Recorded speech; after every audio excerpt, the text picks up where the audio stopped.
recording has started, JB. I just want to make sure we're clear Thank you. on that. I appreciate that because I definitely didn't hit it the first time. You got to hit it twice. I only hit it once. But yes, Melissa, it's game week. We're going to be here. We've made it. The long national nightmare is over. We have football, TCU football more specifically, happening this week. Let's jump into that, some season predictions, and maybe a little bit of soccer talk too on this episode of Frogs Insider. Hello, everyone, and welcome into Frogs Insider, presented by the Flying T Club. My name is Jamie Plunkett. She is Melissa Treebwasser. This is the second time we are doing this evening because yours truly, as dumb as I could possibly be, did not hit record as we began. It was a fortunately, banger of an intro, too, fortunately, man. Probably all-time great. Easily the best I've ever done at introing the podcast, hands down.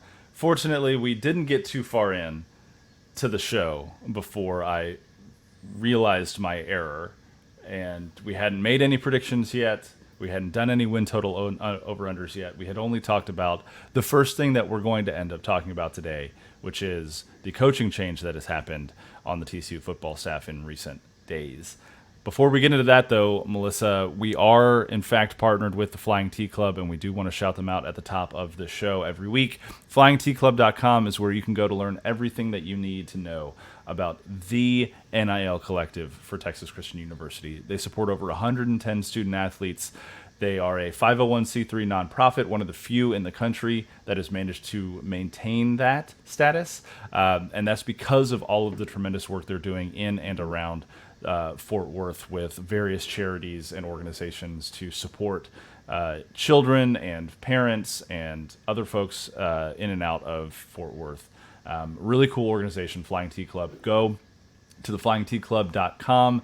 Check out all the work they're doing. Consider giving a donation and supporting TCU student athletes as well. I know that they would love to see your donation, and you can trust that it's going to something really, really excellent. So flyingtclub.com is where you can go for all of that. Also, we are still a part of the Republic of Football Network over at Dave Campbell's Texas Football, which means that wherever you get your podcasts, if you're looking for our show and maybe a little bit more, just search the Republic of Football Network and you will get a show for every D1 program in the state of Texas. That's 13 podcasts all in one feed covering TCU, Baylor, Texas Tech, Texas A&M, but not just the big schools. You also get UNT, UTEP, UTSA, Sam Houston State, Rice.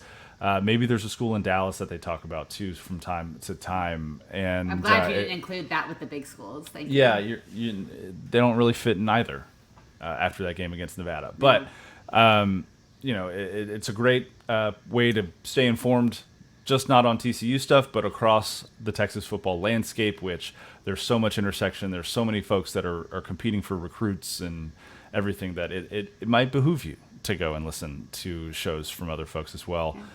If you can, stomach gambling gauchos, Between Two Bears, and the likes. Yeah. You can also hear 13 different podcasts talk about our mutual struggles in our NCAA 25 dynasty, because many of us are participating in a dynasty league that has been pretty painful for Jamie and I individually. We have not played each other yet. That's going to be a rough one.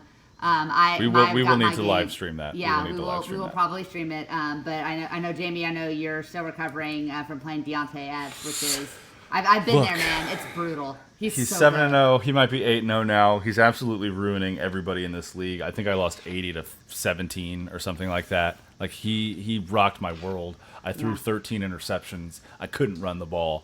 I think one of my touchdowns was a kickoff return for a touchdown. That's how inept my offense was. So yeah, Deontay lowered my confidence level in that video game significantly over the weekend. Been there, done that. But it's still fun though. I mean, the dialogue around it, the Slack channel is awesome. It's so much fun. But yeah, I'm learning very quickly how much not having played this game in a decade is whipping my ass. We're old, and our reaction times are a little bit slower, and we aren't as up to date on the things as the kids. And these young guys, those pesky children. That I'm assuming maybe they have time, or maybe they're just that much better than us. I don't know what the difference probably is. both. It's probably both. At least the latter. I hadn't played in a solid 3 weeks before my last game, and it went about as you would expect. Nice. Because school started, and I've been having a lot going on. So I've got another big game coming up after I've had, I think, 4 or 5 consecutive bye weeks. The Memphis Tigers are hanging out near the top, but that will be short-lived. And I look forward to plummeting back to earth shortly.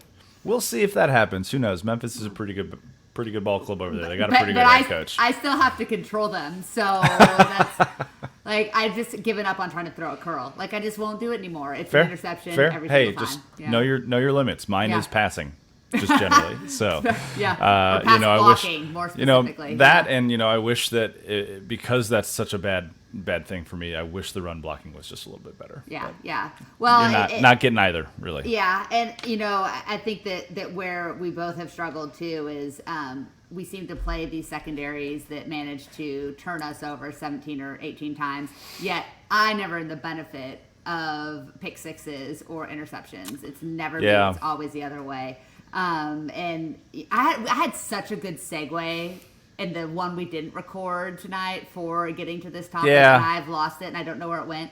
So I'm just going to jump in. Jamie, you teased this at the top, but it is late August, and this happened about a week ago, but TCU has to make a coaching change. You want to fill us in a little bit about what is going on with the secondary? Yes, so Carlton Buckels, TCU's cornerbacks coach, has parted ways with TCU. He's left for what we've been told are personal reasons. No real details on that, no specifics on what personal reasons entails at this point, but because they're personal. That makes a HIPAA. lot of sense. Gotta be makes a lot of sense. Yeah. Sure. Yeah. Shout out to the 3-year Letterman, I suppose. Everything's a HIPAA violation these days. But no, he's left the program for personal reasons. We don't have a ton of details beyond that. We just know that it developed early last week, pretty much like 12 hours after we posted the podcast episode.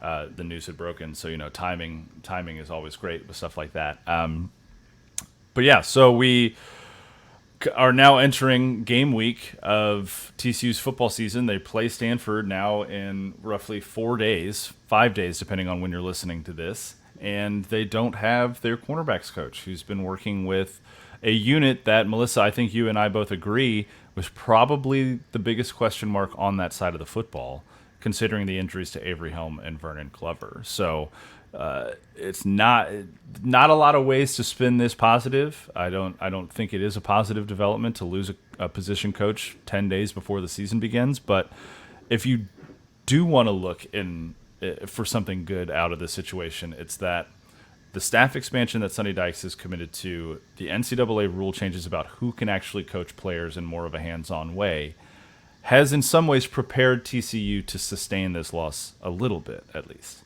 Yeah, I mean, for all the concerns we have about the depth of the players in the cornerback room, it's probably the place I have the least amount of concerns about the depth of the coaching staff. TCU, and with that staff expansion, I think that they've made some really great decisions and that they've brought in a very experienced secondary coach who also happens to be an exceptional recruiter.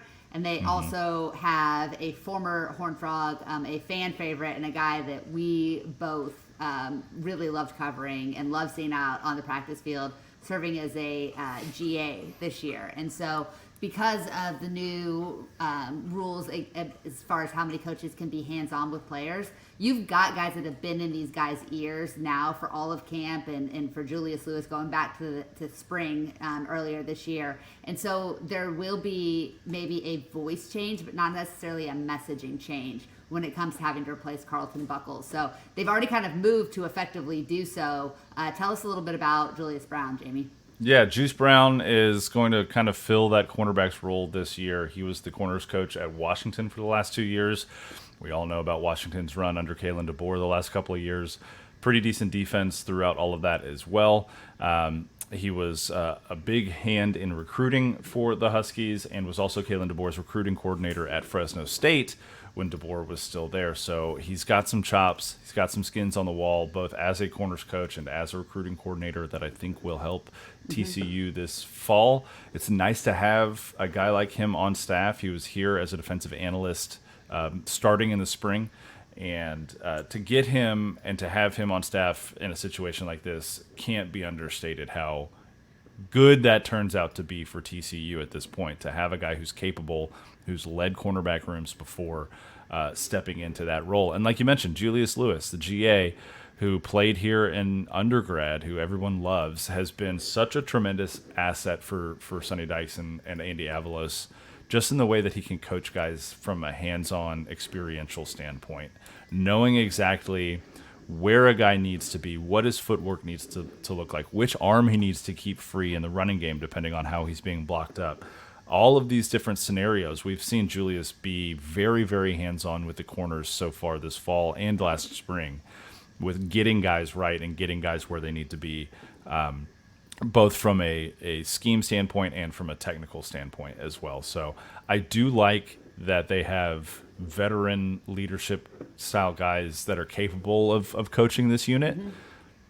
Still, though, not an ideal situation to find yourself in, losing an assistant coach or a position coach 10 days before the season starts. Yeah, I mean, I think it's just one of those situations where you've got to trust that they've brought in the right guys, and it, like we were saying, at least it's not a brand new voice. It's not going to be, Buckels didn't come in with Avalos, so it's not like there's some huge continuity there either. He's been around Sonny Dykes for a really long time, so that's obviously going to be a change, but I think, it's hard to spin it positively, but I do think that I'm excited to have Juice Brown as a guy that I think players really relate to and have a lot of respect for. And Julius Lewis, you could see how much the players really resonate to him, respect him, and listen to him on the sideline. I'm excited for Julius Lewis especially to get more of that experience, because he absolutely looks like a guy that has a chance to be a really good football coach, a really good college football coach. He spent time doing high school. And I also think it's really cool that Sonny Dykes brought him on. I mean, he's not one of Sonny's players, obviously. So for Sonny to extend an opportunity to, a player that was pretty great in Fort Worth for a long time is pretty awesome. I agree. And we've seen this with Sonny, too, not just with bringing guys on as GAs, but just generally trying to be intentional about connecting with past players. We saw they did a speaker series of former players that came in this fall to talk to the team. LT was one of them. Marcus Cannon was one of them. I believe Tank Carter was another. Marshall Newhouse came through to talk to the team as well. So it's just really cool to see. I think if we want to start to put together a list of things that Sonny Dykes has done really well through his first 2.5 years here, it's connecting to tradition and honoring the tradition of the program through bringing players in, recognizing, former coaches and that kind of thing. It's through the way he's trying to recruit along the offensive and defensive lines. I think that he's right when he says that everything you do starts up front, and I think that his recruiting tactics back that up. And now it's, hopefully in year 3, we start to see him build a little bit of a talent base, a little bit of a coaching talent base as well, that's capable of making TCU consistently competitive in the Big 12, because ultimately that is the standard, especially with Texas and Oklahoma gone. I think every TCU fan agrees you should be competing for conference championships pretty much year in, year out. Now, Jamie, you say that, and you've really keyed this up well, because that's been our expectation as people that have covered TCU for a long time, and it was our expectation going into last year, and we put out some pretty positive expectations and some pretty positive predictions and goals for this team. It didn't work out so well. No. I think at one point you may have said you could see this team very easily starting 7-0, potentially getting to 12-0 was not out of the realm. They didn't do that. They started 0-1 and ruined your prediction the first game of the season. I started to really buy into the hype. I got really excited about things as well, and was also really wrong. But as you mentioned in the recording that we didn't record, a lot of our brethren, a lot of our fellow podcasters are not willing to do what we are willing to do. And that's coming off of a really terrible season of predictions. Go ahead and doing it again. Yeah, whether it's brave or dumb, TBD. Both. But both? We're not going to shy away from making bold predictions and being totally wrong, because, Melissa, we've been doing this for over a decade now. Yeah. And I think our record's above 500. Sure. Yeah. Nobody go back through all of our different podcasts, iterations of the podcast to figure that out. But anywho. Sounds so So we've got here a series of season predictions that we're going to make. I've altered them slightly on my notepad because we're gonna break out a couple of these as far as yardage and touchdowns are concerned. Okay. Not to throw you a curveball late in the game here. I love it. You've been hard at work, looking at the data, but we are going to make some statistical category season predictions about who will end up leading the Horned Frogs. We're going to make one bold prediction each in not quite so hot take fashion, and then we will do conference win totals as well to see where we think some of these teams end up from a record standpoint. So let's just jump right in, shall we? Let's do it. Okay, season. Before we jump in, I need to ask a question. Okay. I just pulled up TCU's roster to make sure that I have all of the names in front of me so I don't make myself sound stupid, and I sorted it by position, and that put Lamarian James, who I'm a big fan of, near the top, and there seems to be a change to his name on the roster. Oh? He has a nickname now. What is it? I don't remember seeing a nickname previously, and as a child of the '80s who was coming of age during the Gulf War, I'm having a little PTSD. His nickname is Scud. Interesting. Yeah, I'm here. Like now, I don't know if it has anything to do with the Scud missiles of the late '90s or the early '90s, actually the first Persian Gulf War, but that's where my mind went and. I'm going to have some questions if the next time we get to talk to him. I need to know more about this, but I love that it is on his official roster spot. So, okay. Well, I'd rather have a Scud missile than have it used on me, so I guess it's good that he's on TCU's roster. Yeah, this is true. All right, let's jump right into season predictions now. Starting with the first one, Melissa, I think this will be the least controversial one that we do. Who ends up as TCU's leading passer? Listen, you say the least controversial, and I am going to say Josh Hoover. But again, I want to remind people of my least favorite TCU stat of the day, that TCU has not had a quarterback that started the season play all 12 games since 2017. So I am sending all of my positive health and goodwill to Josh Hoover, and I'm going to say that Josh Hoover leads the team in passing, and there is a giant gulf between him and whoever is second.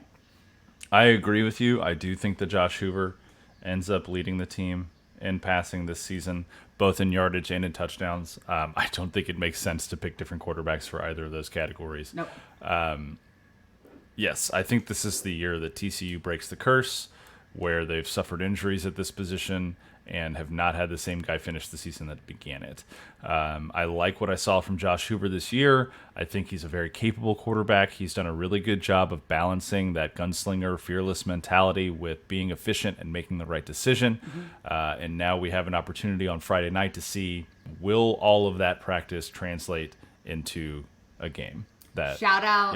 Shout out to our friend Steven Johnson, who wrote a great article on Josh Hoover's work towards balancing gunslinger and game manager. It was a really great piece. Steven does incredible work in the Star Telegram. But yeah, I think, listen, if TCU is going to reach any of the goals, even the more muted ones that we're setting this year, I think Josh Hoover needs to play in all 12 regular season games. Yes, 100%. You're right. Let's move on to the next season prediction, and that is leading receiver. We'll do predictions for leading receiver in yards and in touchdowns. It can be the same person if you so wish. And tight ends obviously will be. This isn't just wide receivers. This is everybody who's a pass catcher. So I'm gonna go a little. I'm gonna vary it. I'll give you my yardage guy first, and then we can do touchdowns after you do your yardage guy. Okay. So I think TCU's leading in both number of receptions and yards. J.P. Richardson. Okay. I tend to agree, but I am going to say that I think this is the year, and this might be giving away my next pick as well. I think this is the year that we see Savion Williams be who we expect Savion Williams to be. And he only had 41 catches last year. I think that because of some of the stuff that was happening last fall prior to the season with his kiddo, everything else off the field that was happening, I don't know that the preparation was quite there. But we've been out at fall camp this year. The preparation from him has been different the leadership from him has been different. And it's a similar task with Josh Hoover. Can all of that preparation, all of that execution that's happened in the fall translate to success in a game? I think it does this year. I think Savion Williams puts it all together and has one of the better receiving years in recent memory for TCU. I completely agree with everything you're saying, and Savion is my pick to lead the team in receiving touchdowns. And the reason that I don't pick him for yards is this is where the Josh Hoover maturing and developing comes in. I think we are going to see a lot of teams shift help over to Savion's side because I think he is going to be such a mismatch against most of the teams on TCU's schedule that they're going to have to shade a safety over the top or do something or really chuck him at the line in order to make life difficult because I don't think there are many corners in this conference that can physically stay with him if he is the guy that you and I both expect him to be. But when you get into the red zone, it's a lot harder to do that without opening yourself up to other guys getting easy opportunities. And so I think you'll have better one-on-one matchups in the red zone. And I think that's where Josh Hoover is going to really look for Savion to bail him out in those scenarios. So I think he leads the team in touchdowns, but I think JP leads the team in receptions. That's totally reasonable. That's completely reasonable. I think Savion does end up leading in both of those categories. So yes, I do think he's going to be the touchdown leading receiver as well. I think, just out of curiosity, who was it between for you?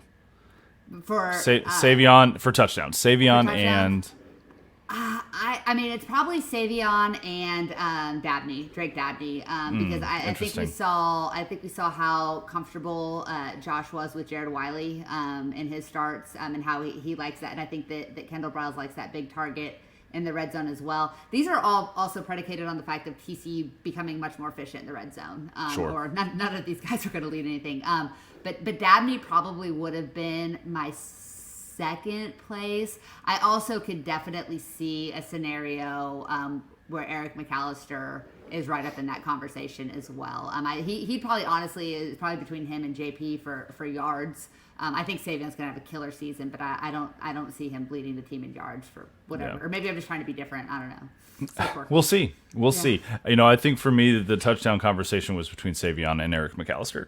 Just watching what that guy has been able to do in the red zone in practice, watching his catch radius, it's insane. He's incredibly gifted. He's got a little dock. He's got a little. Yeah, I hesitate. Faster. I hesitate always to make comparisons because people take them way too far when you say something, right? But I do see a little bit of that same up ability, catch radius, vertical, physical. He's got all the tools, I think, to be a real legitimate red zone threat. Yeah. I wouldn't be upset to see fades thrown his way. Yeah, that's the one guy. And we know how I feel about fades. We both tend to agree on that. So I do think McAllister's going to have a great season as well. Moving on now to the next category, leading rusher. Again, we'll break this out, yards and touchdowns. Who do you think is going to lead this team in rushing yards? So I think 3 weeks ago, I would have said without a shadow of a doubt that Cam Cook is going to lead the team. But man, Trey Sanders looks like the number one recruit in the nation coming out of high school that he was pre-injuries and everything. I still think it's Cam Cook, but I would not be surprised to see Trey get more carries in like less short yardage situations than we originally anticipated because of how good with his breakaway speed it looks, how physical he looks, just how much faster and more confident and healthier he looks this year. So it's putting a lot on a second-year player to be your leading rusher that is so inexperienced. But I still think Cam Cook really has a chance to be a really elite special player. So I'm going to pick him for yards. There you go. I'm going with Cam Cook as well. I think the only thing that prevents him from reaching this mark is injury. He sat out a couple practices last week that media was allowed to watch. Just a lot of wear and tear kind of stuff going into the year. You don't want to push a guy too hard. He's been practicing as of late. I think he's going to be fine. So Cam Cook, we both have 4 rushing yards. What about rushing touchdowns? This one's interesting because this is where we saw, especially early on, them give Trey Sanders a lot of those kind of, short yardage and goal line opportunities. Again, this is predicated on TCU being able to score in the red zone, which was such an issue last year. It's really close to me, but I do think Cam Cook is going to lead the team in touchdowns from the running back position as well. I hear you. I hear what you're saying there. I think this is where people might look back on this one and be like, wow, he's really dumb. Or really smart. I like what I've seen from Dominic Johnson. Ooh. Since he's been on campus. Okay, I like it. He got here after fall camp had already started, had some paperwork stuff to figure out at Arkansas to be able to get here, but just seeing the ways that they've used him in short yardage situations, and he truly is, we talked last year about Trey Sanders being kind of that bigger short yardage back. Trey Sanders has slimmed down. Yeah. Trey Sanders is probably 208 right now, 210. Coming off about 218, 220 last year. Like you said, he's got some better burst and all that kind of stuff, but he's a little bit smaller than maybe fans will anticipate. Dom Johnson, though, is a big dude. Yeah. And he can run between the tackles. He always seems to fall forward. He's capable of catching passes, too. We've seen a little bit of, some screen work with him, some stuff out, wheel route stuff with him. I like him as a red zone threat, similar to how I like Eric McAllister as a red zone threat. Mm-hmm. Those are two names as to why we're going to get to my one bold prediction here in a minute about efficiency. But I like Dom Johnson to end up leading this team in rushing touchdowns this year, because I think that he's going to get a good amount of opportunities within 5 yards, and I think he's going to capitalize on that. Listen, if you get that one right, we will clip this and play it for all eternity. Hell yeah. It'll make you the best TCU analyst in history. And if I get it wrong, I'm deleting the episode. Yep. Deleting the episode. Good. Okay. Moving to the other side of the football now. Let's talk a little defense here, Melissa. Who ends up leading this team in tackles in 2024? I'm having a really hard time on this one. I am down between two guys. They both play linebacker. Okay. I think it's gonna. I'm really hesitating to make a pick here because I think it's gonna come down to one guy's gonna rotate less than the others. I really, really want to pick Caleb Elamzor. I really want to pick him, but I got to go with my guy Nnamdi. Yeah. I think he's going to have more opportunities. I think he'll rotate out less. I think KEO is going to play a ton, and I think he'll be right up there in the conversation. But I think Nnamdi Obiazar is going to be on the field for the vast majority of defensive snaps this season, and because of that, I think he's going to lead the team in tackles. I hear what you're saying. I think linebacker makes the most sense as far as the leading tackler goes. You don't really want it to be a safety. Yeah, I was almost right? thought about picking a safety, and I was like, God, I hope not. That'd be a because as I was thinking about this, I was like, well, they're doing some interesting things with Abe Kamara at that nickel spot. I think he's going to be up closer to the line a lot more. I do think Abe Kamara ends up maybe top 3, top 4 in tackles on this team because of that new kind of redefined role. But I'm with you. It's going to be a linebacker. You're right in that Obiazor has rotated out less than KEO and Johnny Hodges this year. But Johnny Hodges has been pretty consistently running with the ones too. He's intelligent. He always is in the right spot. I think Johnny Hodges is going to end up leading this team in tackles this year. Okay. And I think that that's going to be a good thing for the Frogs. Yeah. Because we saw what Obiazor was able to do in year 1 as a linebacker last year. Johnny Hodges, when he was healthy, was still a good linebacker last year. And I think in this new defense with a little less pressure on linebackers, I think he's in for a good year should he stay healthy. So I'm going with Johnny Hodges. How cool is it that we can name 3 different linebackers that we all authentically believe could lead this team in tackles and be very confident in all 3 of them? I think that's a really good position for TCU to be, especially considering how much the run defense struggled a year ago. I agree. I think scheme is going to benefit, but I think depth in that room is going to benefit as well. I mean, we barely talked about guys like Terrence Cook this season, and he had a good fall. Like he's in the 2 deep, right? We haven't mentioned Shad Banks a lot. We haven't mentioned Marcel Brooks a lot at that new stud spot. But, I mean, the depth in that defensive front for TCU, really I think is in great shape right now. I think it's in great shape right now. And now, speaking more about that defensive front, specifically the line in that stud position, Melissa, who do you think is going to lead the team in sacks in 2024? So I don't think this will be outside the box for you. Like, I think you might be thinking maybe along the same lines as me, but the guy that stood out to me the most in fall camp is just being kind of that freaky, intelligent athlete that can really be a playmaker, is a guy from that stud position. And it is, I'm going to go with Cooper McDonald, right? I did that right. Yeah. Like that's kind of, again, he's a guy who just looks a little bit different, like the way that he moves and anticipates. I think he has a chance to have a massive season for TCU. And it's going to be interesting to see where the majority of the pass rush comes from and how Andy Avalos keeps teams on their heels when it comes to understanding where the blitz or where the pressure is coming from. But I think just based off of what we saw in camp, I really like the makeup of Cooper McDonald and think he has a chance to really cause some problems. That being said, I think the guy that leads TCU in sacks has like six or seven. Like I think I think it's going to be very spread out among a bunch of different guys. Fort Worth Sack Exchange. Exactly. It's got a lot of green arrows going up along that defensive front. I hear what you're saying.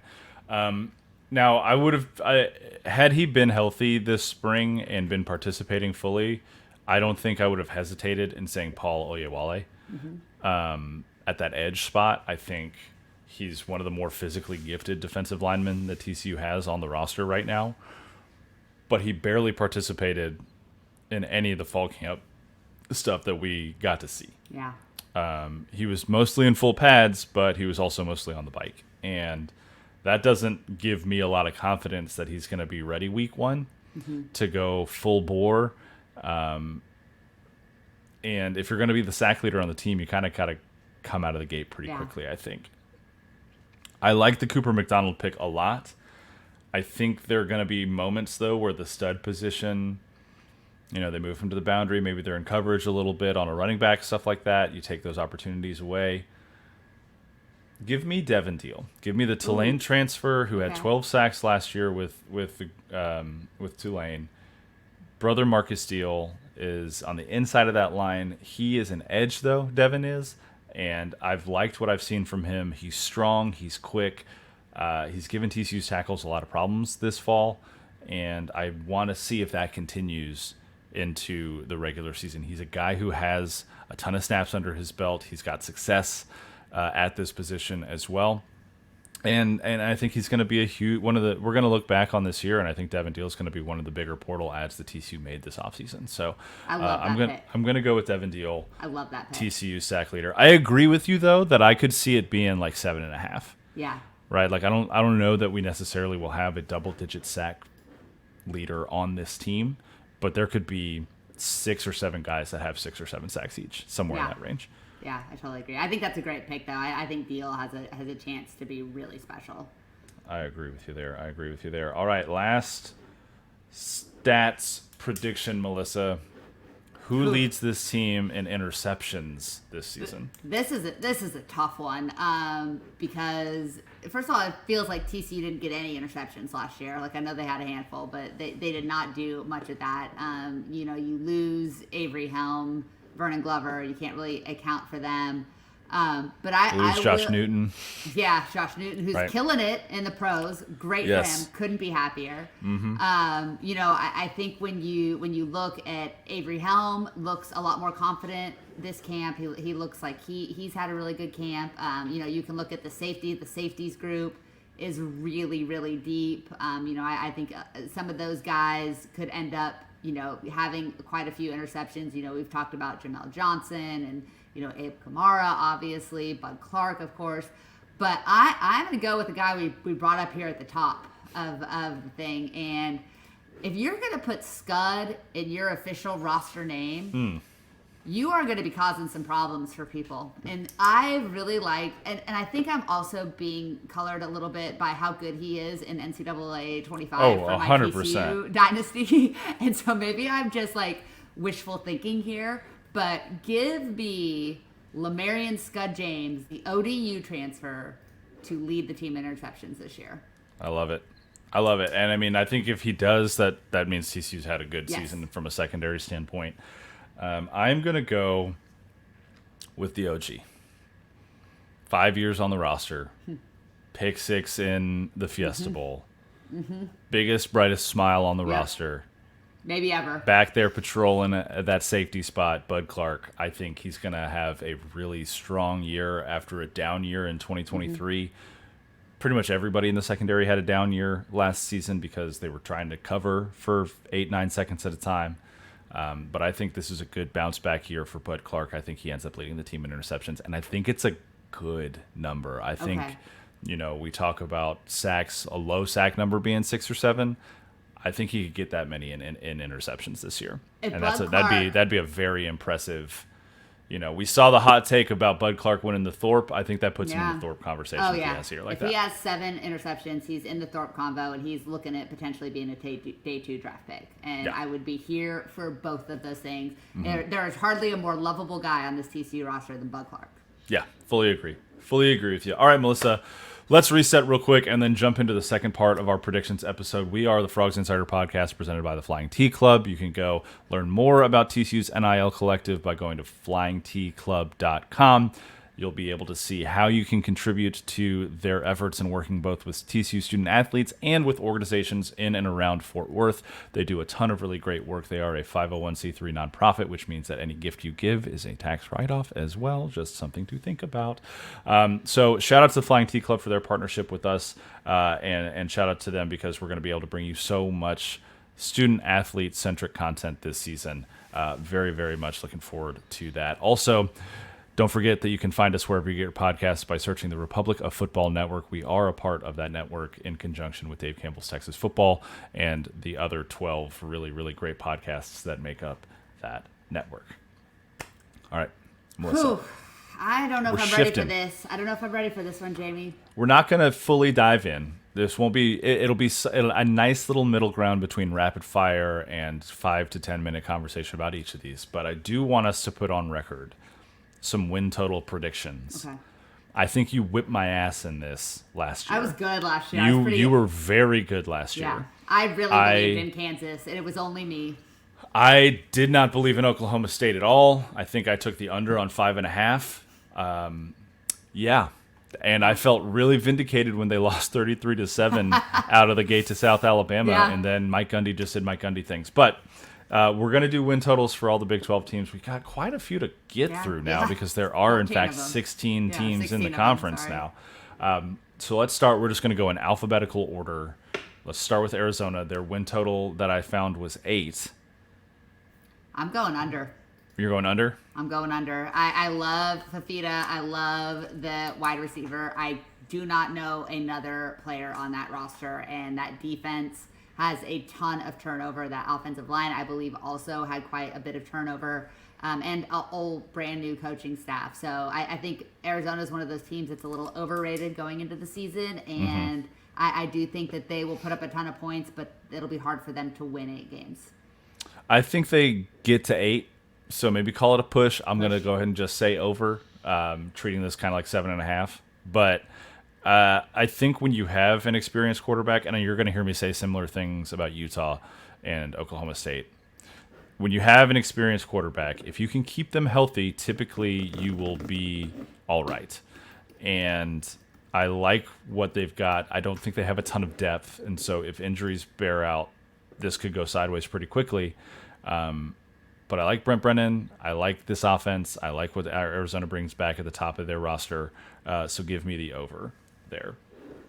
Moving in to another part of the state, Arizona State's win total is much lower than Arizona's.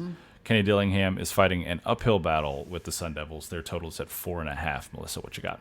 Well, I just pulled up their schedule for probably the first time this offseason, I'm embarrassed to say, and they have a sneaky, brutal schedule. Arizona State's out-of-conference games are Wyoming. You don't want to play Wyoming. Tech lost to them last year. Yeah. Mississippi State, both of those games are at home, but that's very potentially 0-2. And their road game against their their lower-level opponent is Texas State. You do not want to play Is Texas that a lower State. Level opponent? Not anymore. Which one is? Which one is? Yeah, is it Wyoming or Texas State? I would rather play Wyoming than Texas State, but not by much.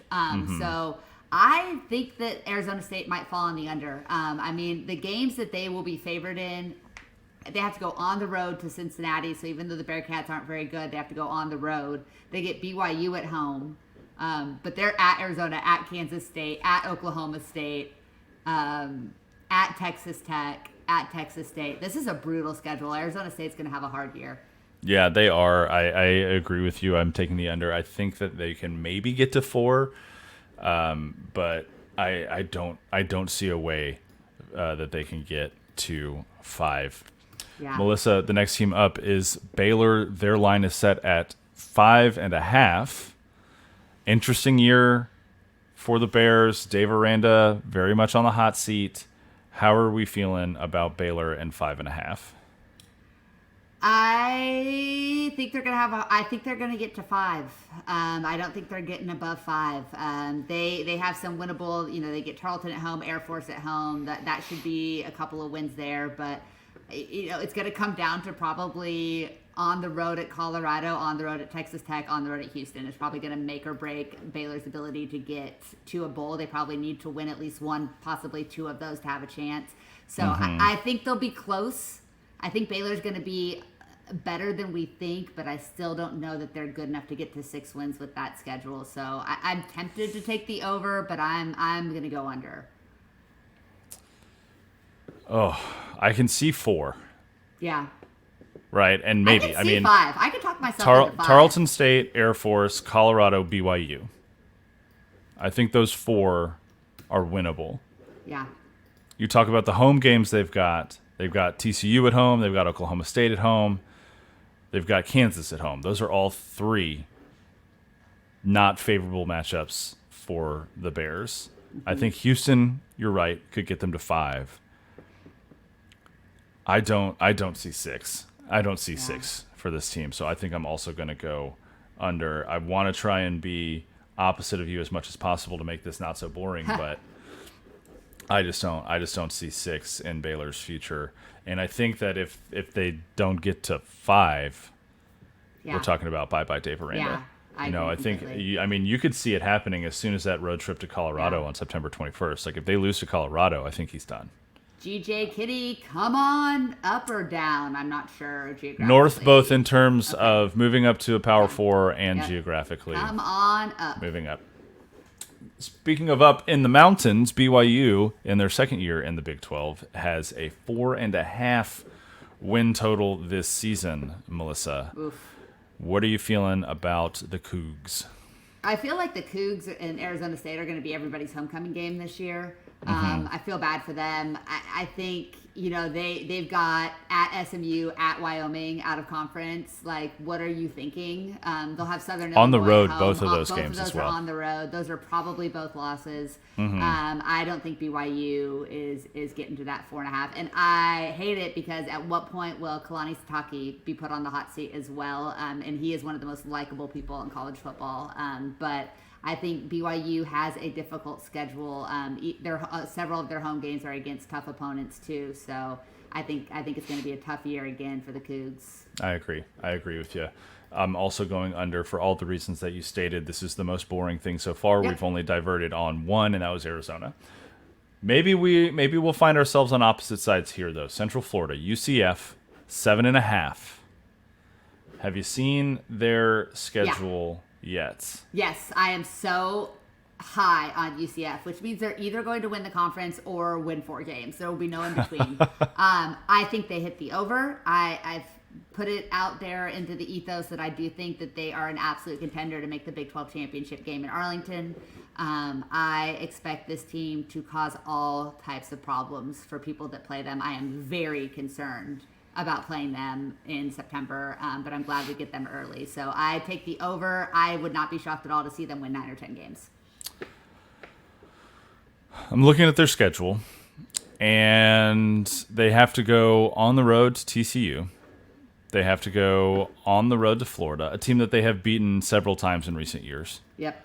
They have to go on the road to Iowa State. And they have to go on the road at West Virginia. They get Arizona at home. I know you're not as high on Arizona as I am, but I think that is a wildly competitive football game. They have Utah on the schedule as well.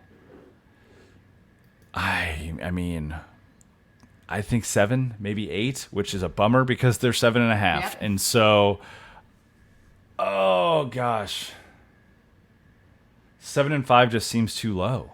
7-5 just seems too low. Even though, I mean, KJ Jefferson as a quarterback, like we know who he is at this point. But KJ and Gus, Yeah, I'm not saying. it's magic. Look, I mean, it's going to be their skill positions are unbelievable. Their defenses. yeah, We'll see. and that this is a league that is becoming more and more defensive oriented, and if you don't have a good defense, I think offenses are going to be able to keep up, and Yeah. that's where I think we're going to see a lot of one possession games for UCF, and whether the ball bounces in their favor or not. I'm going to say over, but I'm not as high on them as you. I don't think they get to 10, but I could see them being somewhere around 8 and 4. I could very well see them having a TCU 2022 type of run of luck too. Also, would not surprise me whatsoever. That is- It will take some luck. It would take some luck, but I don't know, man. I think they've got something cooking down there in Orlando, and that bounce house is going to be a tough place for people to play. True. You're right on that for sure. Moving on though to Cincinnati, their line is set at 5. We can call it 4.5. Sorry, Bearcats. What do you see? What do you see for Cincinnati? Again, they have a difficult schedule. I don't like their home slate too much. There's not a lot of gimmies on the road for them. I'm going under on the Bearcats. I think you're right because we've talked about Scott Satterfield. Yeah. We've talked about this the just absolutely decimated by the transfer portal. And one thing that we did not mention with UCF, and I know that we're not going to spend a ton of time on all of these, they just lost their 2 starting interior linemen potentially Yeah. for the year. That is true. And on a defense that is always, as you said, we'll see. We'll see how good they are at stopping the run this year. But back to Cincinnati. I agree. I see the under. I see wins against Towson, Miami of Ohio. They get Houston at home, which is probably their most winnable Big 12 game outside of getting Arizona State at home. So Yeah. there's 4 right there. TCU travels there the Saturday after Thanksgiving. They go on the road to Iowa State. They go to Colorado. They go to UCF. They go to Texas Tech. I think all of those are losses. Pitt goes to Cincinnati. I think that's a win for Pitt. So yeah, I'm taking the under as well as we do the most boring Yeah. predictions of all time. But I don't know, Melissa. Let's talk about this next team. Let's not. I'm so sick of talking about this next. 5.5 Colorado Buffs. I'm going under. Screw those guys. Here's the thing, and this is 100% colored by my experience at Media Days. Sure. I cannot sit there and listen to a quarterback and other players so openly trash their teammates and think that the first minute adversity hits with this program, that the rest of the guys are going to go, why am I literally killing myself on the field for these guys?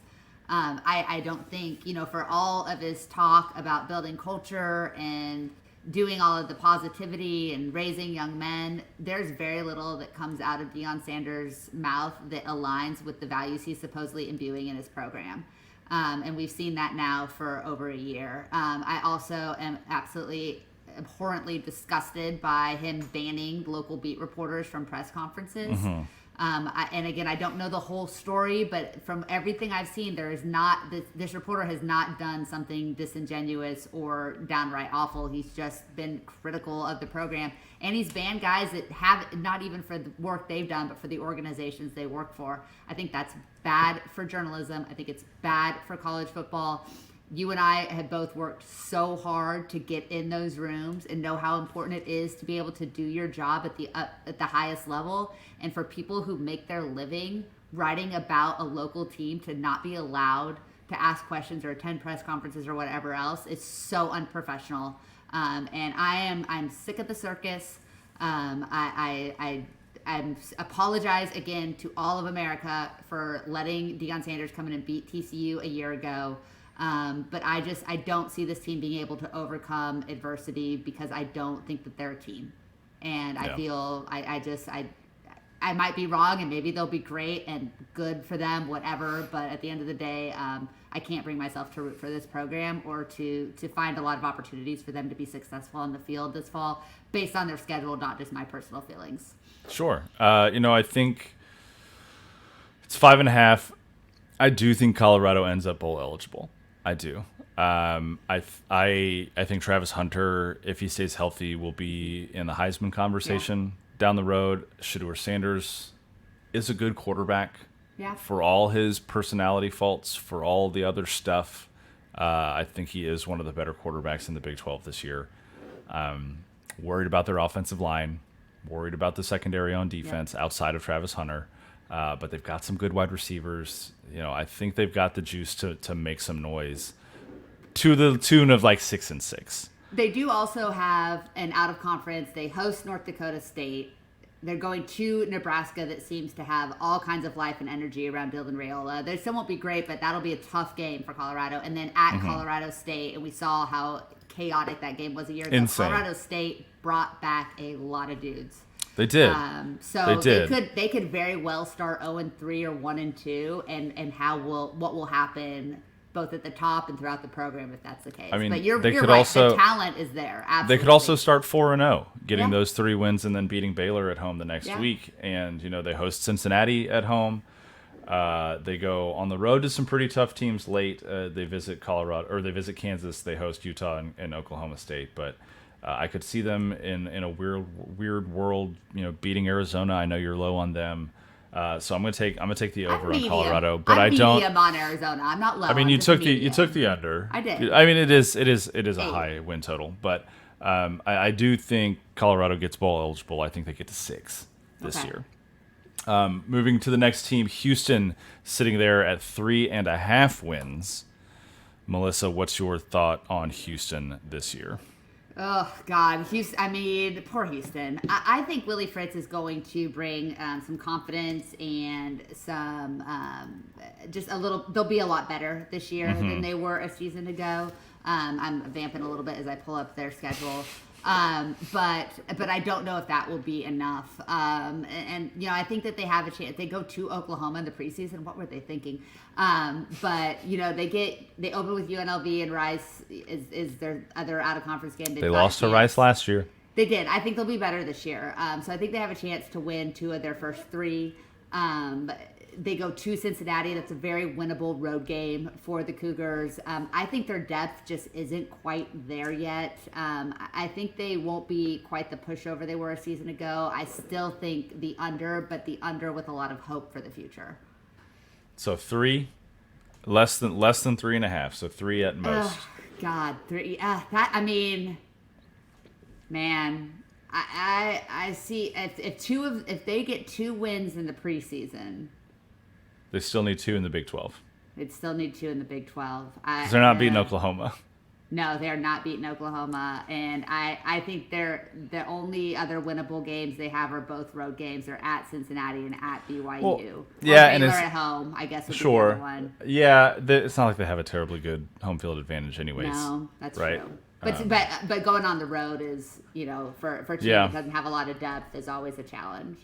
I want to see Houston get to 4, so I'm going to take the over on this one, and I don't think it's any more than 4. Yeah, 4-8 I think is the ceiling for this team, but I do think that, like you said, those games against Baylor, BYU, and Cincinnati, I think those are within their grasp, and I think it's feasible that they could take 2 of 3. Of those. Are they still playing the Tech transfer, though? Is that going to be their quarterback again? Mm-hmm. Donovan Smith, yeah. Yeah, I feel pretty good at the under. No offense to Donovan. No, it's fair. That's totally fair. Totally fair. Moving right along, we've got, let's see, we've done 1, 2, 3, 4, 5, 6, 7, 8. We are halfway through. Let's pick up the pace just a little bit, Melissa, with Iowa State. Sitting there at 7.5. I always say this is one of those teams that I just am having a really hard time deciding who they're going to be. I do think they have a chance to get to 8 wins. I don't think that that's at all out of the realm of possibility. That game at Iowa, who is for some reason ranked, it makes no sense to me. will be absolutely critical. And they've really struggled against Iowa this over the course of Matt Campbell's time there. He's beaten them a total of once. Yes, a total of one time. But I can still get to 1, 2, 3, 4, 5, 6. Ooh, wow. Okay, you know what? I really pegged them at 8. I think I need to take the under. I think 7 wins is about right based on looking at their schedule. So I'm going to go under on Iowa State. Although it would not surprise me if they make a run to the Big 12 championship either. They're the most unpredictable team this year. Them and TCU. Yeah, I mean, Ames. Yeah. You got to take into account Ames. And, you get into the late season, they host Kansas State. Yeah, that'll Who be knows what Kansas State's going to be. Yeah. They host Texas Tech in November. I think I could see them getting to 8. I could see them getting to 8. So I'm going to take the over on Iowa State, and I could see them getting to 8 and 4. Yeah, I wouldn't be surprised. Yeah. Moving on to the next one, Kansas sitting there at 8. Melissa, how do you feel about the Jayhawks this year? Doesn't it feel like they're due to come back down to earth a little bit? Like last year, I thought they were a little underrated. I think they were at like 5.5 or 6.5, and I was like, that's way too low. They deserve more respect than that, and it should be the over. But this year, I feel like 8 is a little too high. Obviously, if Jalen Daniels is healthy, this team can play with absolutely everybody. But they are replacing some pretty critical coaches, including their offensive coordinator. And I do think there'll be a little bit of a drop-off because of that. So I am going to, this is where I'd probably go push. I think 8 wins is right, but in order to play the game, I will take the under. I don't feel great about it. This is a team that very easily could start 7-0. If they beat TCU at Arrowhead, but that's also part of this too. They are not playing on their home field. There will not be much of a home field advantage, which is something that Kansas actually has now. So I'm going to take the under, but I would say more accurately a push. Lindenwood, Illinois, UNLV, Arizona State, Houston, BYU, Colorado, Baylor are all on Kansas's schedule this year, and that's 8 right there. Yeah. So I think they get over. If Jalen Daniels stays healthy, I think that this is going to be one of the better teams in the conference. And I just hope that he stays healthy this year because he is such a dynamic player. He's so much fun to watch. I think the Jayhawks get over 8 this year. On to the next one, Kansas State sitting there at 9.5. One of the favorites in the conference to win the conference. What do you think about the Wildcats this year? This is the thing. I think that team is absolutely going to take a step back when you look at how much they're replacing on the offensive line, and once again also replacing their offensive coordinator and starting a quarterback who had some experience last year but hasn't been asked to carry the load. They also got the biggest gift of a schedule from the conference this year of any team in the conference. And so I look at their schedule and get to 10 pretty easily without them having to win too many difficult games. So I think they have a little bit of a cakewalk to 9 wins. I think 10 is absolutely reasonable. I don't know how much they'll be tested along the way in that, but barring something unforeseen, I think Kansas State gets the over. But that's just that. Thank you, Brett Yormark. I guess they need to send them a fruit basket or something. Just to be clear, too, if you look at the schedule, folks, and you think I only see 2 non-conference games, their game against Arizona, I believe, is technically a non-conference game this year. Yep. Which will be a very fun early September matchup. They play at Kansas State on September 13th. I am going to stand by what I said in my Big 12 predictions. And I do like what Kansas State has at the running back spot, at the quarterback spot. Yes, they lost their OC. Yes, their offensive line is rebuilding a little bit. That should be one of the best defenses in the conference. And ultimately, I think that's going to win them football games. When you have a strong run game and a strong defense, you can do a lot. You can win a lot of football games like that. Look at Iowa, right? Yeah. I mean, they're kind of the poster child for this. And so I think Kansas State gets to 10, which means I'm taking the over. I can't remember what you just said now. You took the under. I took the You over. took the over. Okay. So we're both on the over for Kansas State. I can definitely see this team getting to 10 wins and competing in the Big 12 championship game this year. Yeah, I agree. Now, this could be one of their potential opponents in the Big 12 championship game. Oklahoma State getting to the Big 12 conference championship last year, returning pretty much everybody. Ollie Gordon will not be punished for his DUI this offseason. Granted, apparently his punishment was having to talk to media. Huh. Sure, accountability is good in that way, but he won't be suspended on the field at all. Melissa, Oklahoma State's schedule is pretty challenging. They're at 8. We'll call it 8.5. They got San Diego State, the back-to-back national champion for FCS. They host Arkansas in the non-conference as well. They do get Utah at home, but they also go on the road to Kansas State. They're on the road at Colorado late in the year. They're on the road at TCU. Do you see them getting the over this year? Yes. I don't feel great about it.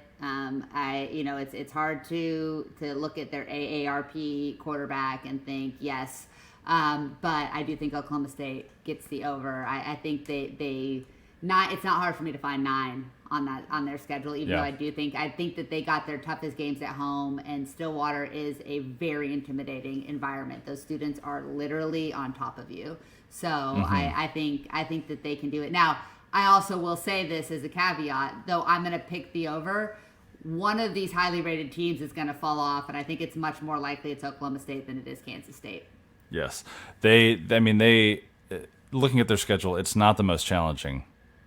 Yeah. I mean, they miss Utah. They don't play Arizona. Yeah. They do get Utah. They get Utah at home. Yes, they get them at home. They get West Virginia at home. Yeah. Their road schedule is Big 12 road schedule is Colorado, TCU, Baylor, BYU, Kansas State. Yeah. That's not winnable. Yeah. A lot of those games are very winnable. You talked about the advantages up in Stillwater as well. I was hoping to find a reason to go under here just so we could be different, but I think they do get to 8 or 9. I think they get there this year. I don't think it'll be pretty at times, but we'll see. All right, Melissa, the next one is the one that everybody came to see, or should we keep TCU for last? Let's do it last. Let's go TCU okay, last. We'll keep TCU last, and we will move on to Texas Tech. Ugh, God, this is another one where I don't feel like I have a good read on what this team is going to be. Like, there have been so many promises about what Texas Tech should be over the last several years. They've got a pretty easy opening slate. I mean, ACU at home, at Washington State. I wouldn't look past Washington State. I wouldn't look past Washington State. It's a tough travel trip. I don't know. I do not know what the composition of Washington State's roster looks like. They return a ton. But they did lose their quarterback. They are the opposite when it comes to attrition of what Oregon State is facing this year. Who's playing quarterback though for them? That's my question. They had Miami. Yeah, they had a kid transfer in who ended up not winning the starting job. It went to a guy who backed up Cam Ward last year, whose name is escaping me currently. Okay. So, but they still could very easily win 4 out of their first 5 or all 5 of those games. Those are 5 certainly winnable games. At Arizona is probably a loss, but then they get Baylor at home. Texas Tech and TCU is always weird. They probably, the end of their season, they get, again, kind of a gift. 4, 5, 6, 7.5 is the line. I don't know if I said that out loud. God, I feel a lot about Texas Tech like I do about TCU. Like, I very easily see 7 wins for them. That 8th one is a little bit hard to suss out. But I think this is a big year for Joey McGuire. I don't trust their quarterback situation. I'm going to go under, but I would not be surprised to see them get to 8. But I think 7 feels about right. I think they get to 8. Oh, okay. God. Huh. Do I? It's tough, right? Like, it is really tough. They get Baylor at home, they get Colorado at home, they get West Virginia at home, they get Arizona State at home, Cincinnati at home. TCU Tech game is going to determine which of these programs gets to 8. I think you're right. I think that is the game for 8. I think you're right, and I'm taking the under because of that for Texas Tech. Good job. All right, moving on. We both are on the under for Texas Tech at 7.5. Utah is up next at 9.5. Melissa, what you got? 4, 5, 6, 7, 8, 9. Oh man, that Utah at UCF game, in my mind, could very well be a battle for which of those teams makes the Big 12 championship, and it's in Orlando. I have picked Utah to be in the conference championship game, but I am going to controversially take the under here. Wow. I think 9 is probably my number, but I think that down the stretch, having to play Iowa State and then 6 days later having to go to UCF. I think that's going to beat you up a little bit. So I'm going to take the under, but I think it'll be really close. The good news about those two games, Melissa, is that they're preceded on Utah's schedule by 3 straight games against Houston, BYU, and Colorado. Yeah. And so I think I know I'm down on Cam Rising because he hasn't played in 2 years. I think there will be some struggles with this offense, but I still think that Utah is one of the better teams in the conference. I do think they get to 10 games. I am taking the over. You want to talk about early season slate. I mean, Southern Utah, Baylor, Utah State, and then they have that stretch of Houston, BYU, Colorado. I think they beat Iowa State at home. I think this is a really good football team. I think they beat TCU at home. And there's, I think that's 8 or 9 right there. Yeah. Plus Arizona at home. Their 2 hardest road games this year are Oklahoma State and UCF, and I think they're going to be the favorite in both of those. So yeah. I'm going to go with the over with Utah, which leads us down to West Virginia. You ready for this one? I'm going to be bold ready. here. I'm going to be bold. It's 6.5, Melissa. All right, you ready for this? Yeah. West Virginia beats Penn State and still finishes with an under. Oh. With the under. Oh, you sent me on a whole ride there. I also think West Virginia beats Penn State. And I was texting our friend Parker about this the other day, and he was making fun of me, which I never feel good about. Yeah. But yeah, no, I could. So you're taking the under on 6.5, but that they're going to beat Penn State. Yep. And it's I do think West Virginia is going to be really good, but they have a really difficult schedule, including a stretch where they have to play Kansas at home early in the season, at Oklahoma State, Iowa State at home, Kansas State at home. Now, the fact that 3 of the 4 of those games are at home could absolutely help them. Sure. But I also think that they could easily be 0-4 in that stretch. And that's where I think it's going to be hard to get to 7 with their schedule. I definitely would not be shocked whatsoever if I'm dead wrong on this. It would not surprise me. So don't come for me, Mountaineers fans. But I'm going to take the under and, like I said, not feel great about it. But I do think they're going to do us all proud and beat Penn State. And we're going to be so happy.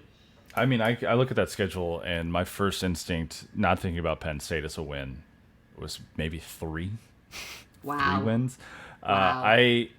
Oh, God, West Virginia fans are going to be mad. Listen, I like Neil Brown. Mm-hmm. I think that the Mountaineers caught a lot of people off guard last year with how good they were. Garrett Green was very, very nice as a quarterback for this team last year.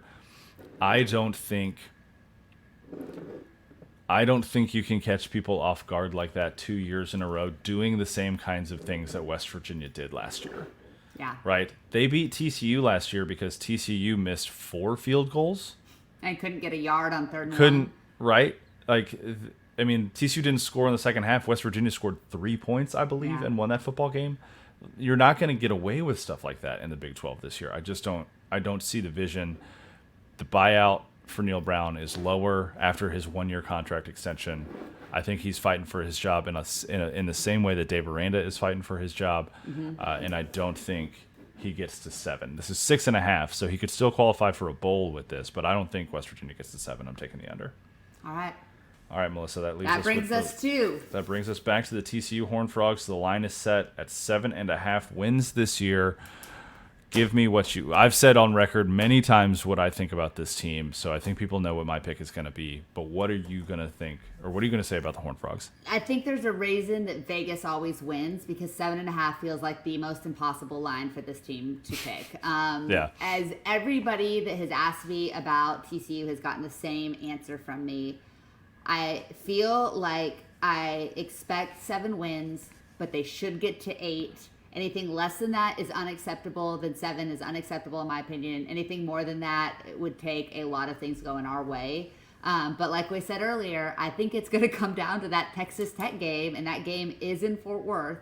So I think TCU does beat Tech and sends Tech to 7 wins, and TCU gets to 8. I am having to put on my purple colored glasses to pick the over here. But I love the makeup of this team. I love the way that they've practiced throughout fall camp. Now that I've gotten to actually seen them in person a few times, I do feel that the tools are there. I don't think that they are going to be elite. I think they're going to lose to teams that are better than them. But my hope is that they don't lose to teams that they're better than. And I think they can get to 8 wins by being really competitive in close games. And they're not going to go 0-5, and they're probably not going to go 5-0. But if they can split in those 1-score games, I think 8 wins is a very reasonable expectation for this team. Yeah, I think we're going to see, at its core, a more disciplined TCU football team this year, especially when it comes to fundamentals like blocking and tackling.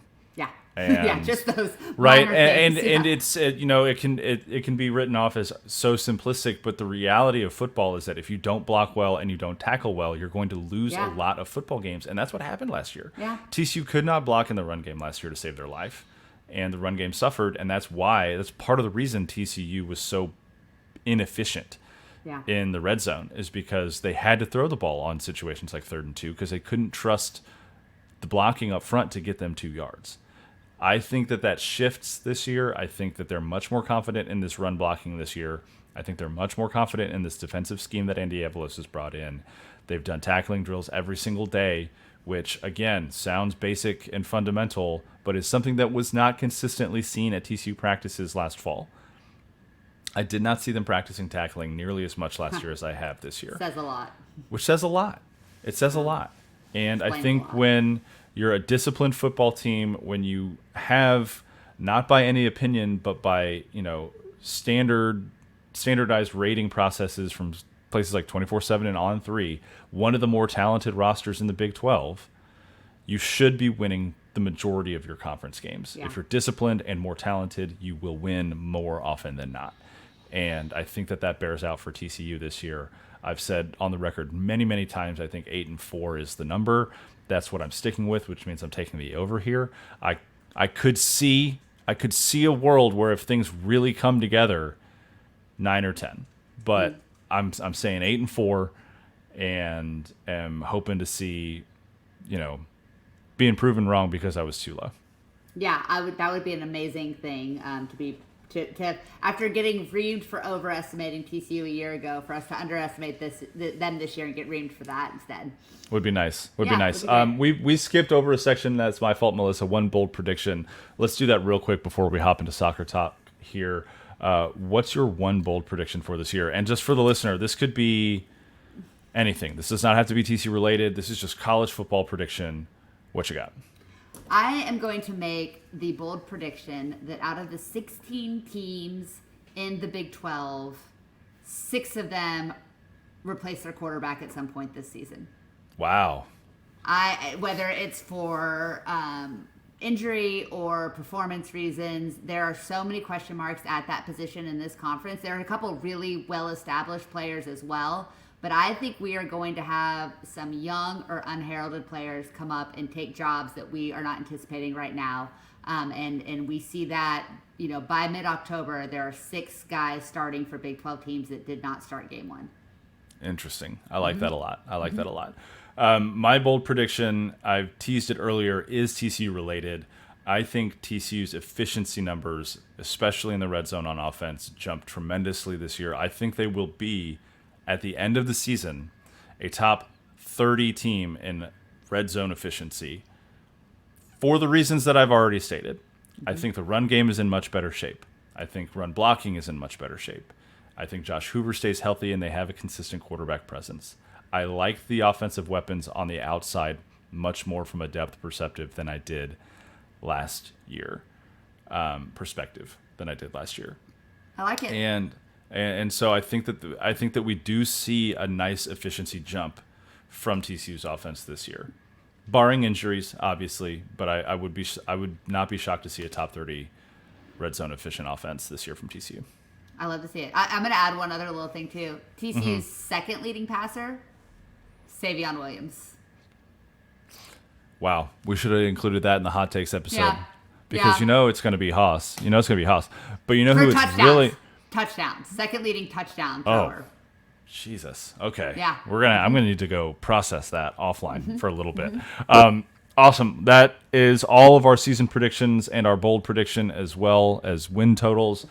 Before we get out of here, I know we're running a little bit long, Melissa. Yeah, really TCU soccer traveled up to Notre Dame and did not have as much success as we had seen from them the first two games of the season. No, after dropping 3 goals a game in each of their first 2 matchups, at home against Alabama, on the road at Charlotte.